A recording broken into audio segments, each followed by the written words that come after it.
اور عسکری شعبے کو ہم کس طرح ہم آہنگ کریں، اور مقبوضہ کشمیر میں جو سید علی گیلانی ہے، جماعت اسلامی ہے، اس کے ساتھ اس کو کیسے جوڑ دیں۔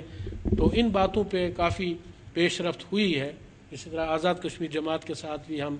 رابطے میں ہیں، تو کافی کام ہو رہا ہے تاکہ ہم افغانستان جیسے حشر سے بچ سکیں۔ پرویز مشرف صاحب کے دور حکومت میں تحریک آزادی پر جو اثرات مرتب ہوئے ان کی وضاحت کریں، یا صحیح ہے یا نہیں اس کی وضاحت کریں۔ تو حقیقت یہ، میں نے اپنے مختصر سے خطاب میں بھی یہ بات کہی تھی کہ پرویز مشرف نے تحریک آزادی کے حوالے سے ایسے کام کیے یا ایسی باتیں کیں یا ایسے فارمولے پیش کیے جن سے تحریک آزادی کی بنیادیں ہل گئیں، اور ہندوستان پہلی مرتبہ یہ سوچنے لگا کہ پاکستان میں اب وہ دم خم نہیں رہا۔ جو باڑ لگوائی گئی سیز فائر لائن پہ، پھر جو کبھی 5 ریجنز اور کبھی 7 ریجنز کی بات کرائی گئی، پھر جو کبھی جو پاکستان کا بیسک سٹینڈ ہے کشمیر کے حوالے سے۔ دیکھیں، جب ہم اقوام متحدہ کی بات کرتے ہیں، اقوام متحدہ مسئلہ حل نہیں کرے گا، یہ لکھا ہوا ہے، ریٹن آن دی وال۔ مگر اقوام متحدہ کی سلامتی کونسل نے ہندوستان کے اس اعلان کو مسترد کیا ہے کہ جموں کشمیر اس کا اٹوٹ انگ ہے۔ اس نے یہ اعلان کیا ہے اپنی سلامتی کونسل کی قراردادوں کے ذریعے کہ جموں و کشمیر کے اس پار اور اس پار کے لوگوں کو آزادانہ رائے شماری میں، جس میں ہندوستان کی فوج بھی شریک نہ ہو، پاکستان کی فوج بھی شریک نہ ہو، اس رائے شماری میں ان کو فیصلہ کرنا ہے اپنے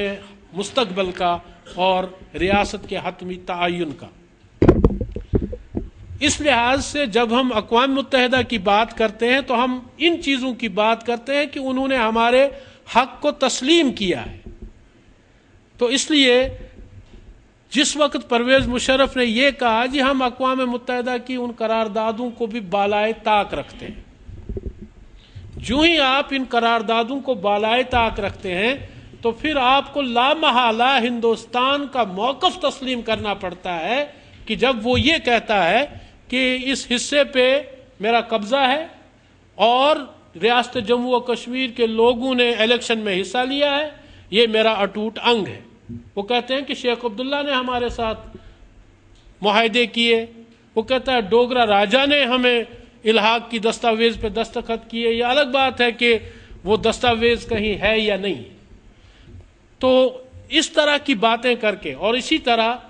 جو اس کا 4 نکاتی فارمولہ تھا، اس میں ایک ہی بات ٹھیک تھی، وہ تھی withdrawal آف ٹروپس،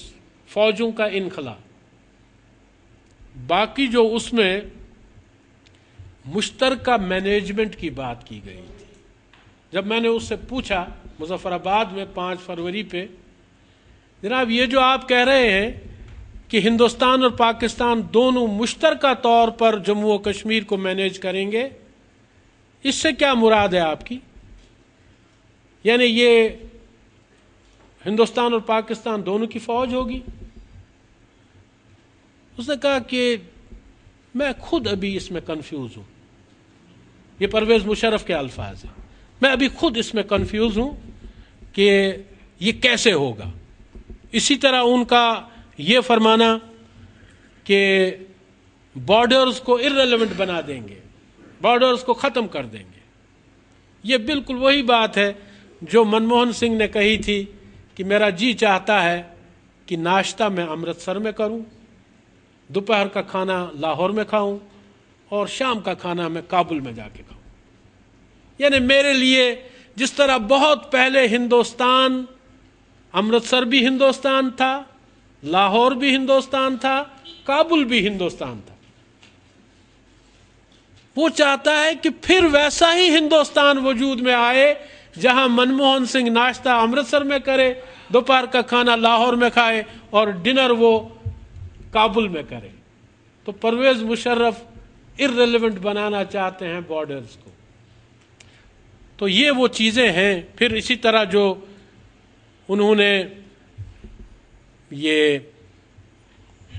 تجارت کے لیے آسانیاں پیدا کر دیں، تو وہ بھی مسئلہ کشمیر کو ڈائلیوٹ کرنے والی ایک بات تھی۔ گزشتہ سال کشمیر کے اندر جو ایک بھرپور احتجاجی تحریک کا آغاز ہوا، اس میں جماعت اسلامی مقبوضہ کشمیر کا کیا کردار رہا اور اس کے کیا ثمرات نظر آ رہے ہیں۔ لیکن وہ ایک عوامی تحریک تھی، اور جس طرح میں نے اپنی گزارشات میں پہلے ہی کہا کہ ہندوستان کی خصوصی ہدایات رہیں اپنی فورسز کو، اپنی اسٹیبلشمنٹ کو،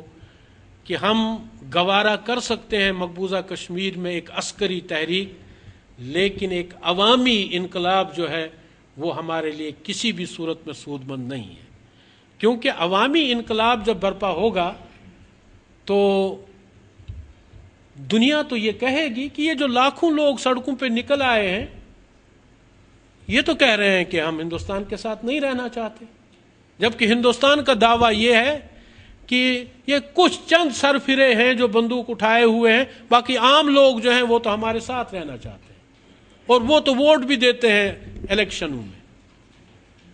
تو اس میں نہ صرف جماعت اسلامی کا، نہ صرف گیلانی صاحب کا، بلکہ تمام لوگوں کا،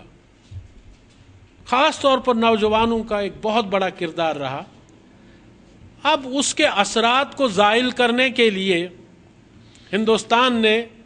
2008، 9 اور 10 میں یہ عوامی انقلاب وہاں پہ برپا ہوا، اور اس میں ہماری عسکری تنظیموں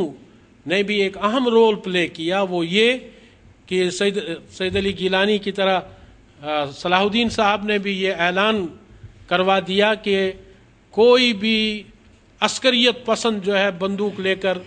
ان احتجاجوں میں شریک نہیں ہوگا۔ وہ بھی شریک رہے لیکن بندوق کے بغیر، بالکل ایک نہتے لوگوں کا وہ ایک احتجاج تھا۔ تو ہندوستان نے اس کا مقابلہ کرنے کے لیے یہ کیا کہ چونکہ یہ سارا کچھ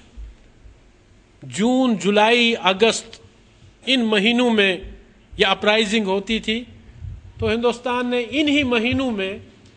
یا تو مولویوں کے دورے شیڈول کروائے،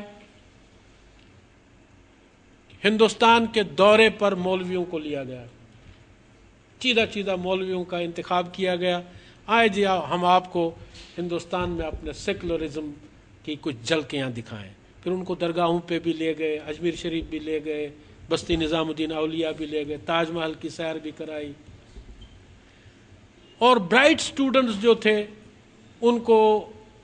ہندوستان کے خاص علاقوں کا، دہلی کا، بمبئی کا، چندی گڑھ کا،